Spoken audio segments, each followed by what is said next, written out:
Welcome back. One final point before we go tonight. A new poll shows 46% of millennials do not think America is the greatest nation in the world. 50% of young Americans, according to this poll, think the U.S. is sexist. 49% believe America is racist. 46% think America is more racist than other countries. 38% think America does not have a history we should be proud of. What? Are you millennials out of your minds? As you sit in your safe spaces, playing on your iPhones, wearing your designer clothes, complaining about making rent when you carry around $1,000 handbags, wearing $500 sneakers that look just like the ones you can get for $30 at Payless, that you can afford because your parents pay for your health insurance and your tuition, some $30,000 a year university, a university that taught you that old white men are the devil and it's cool to bash America, as you virtue signal on Twitter about stuff you don't even know about. 84% of millennials don't know. They can't name the rights enumerated in our First Amendment. Freedom of speech, freedom of the press, freedom of religion, freedom to assemble, and the right to petition the government for a redress of grievances. Instead, millennials and Generation Z call America racist, sexist, and never great. So let's get something straight. I'm a millennial too. Our generation is going to be the deciding vote in elections just as soon as the entitled ones grow up enough to vote. So let's educate ourselves, shall we?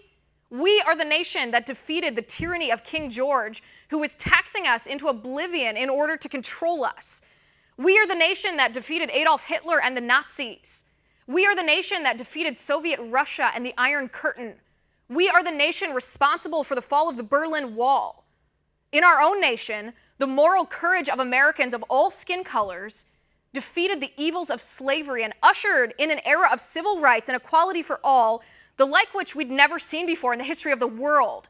We are the nation responsible for the medical advances, the cancer treatments that save the lives of millions of people every year. We're the most generous nation on earth. We, as a nation, give over $400 billion to charity every year. We welcome 1 million legal immigrants to our country every single year. And let me ask you this. If you don't think America's great, have you ever been denied a job because of your race?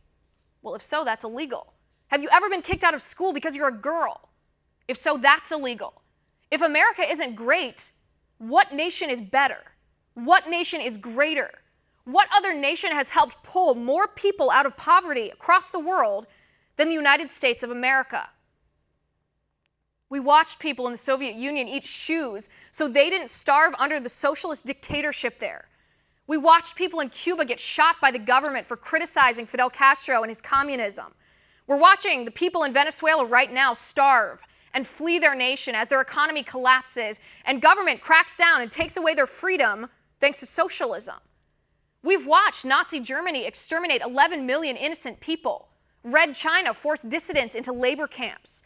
North Korea publicly executes citizens in front of school children in schoolyards to scare them into obeying the Kim Jong-un regime. Iran stones women to death for being raped. We see Britain denying sick babies health care under their universal free healthcare system. We see people from Canada crossing the border into the U.S. to get life-saving cancer treatment that Canada won't give them. We see 16% of adults from Central America say they want to emigrate to the United States. If the U.S. is racist and sexist and awful and not great, why do 160 million adults from all over the world want to come here? And why aren't millions of American adults trying to flee the U.S.? In America, you are free to be who you want to be, to love who you want to love, work the job you want to work. You're protected equally under the law.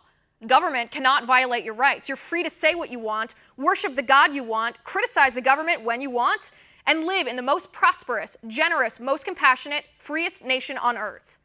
I think that's pretty great.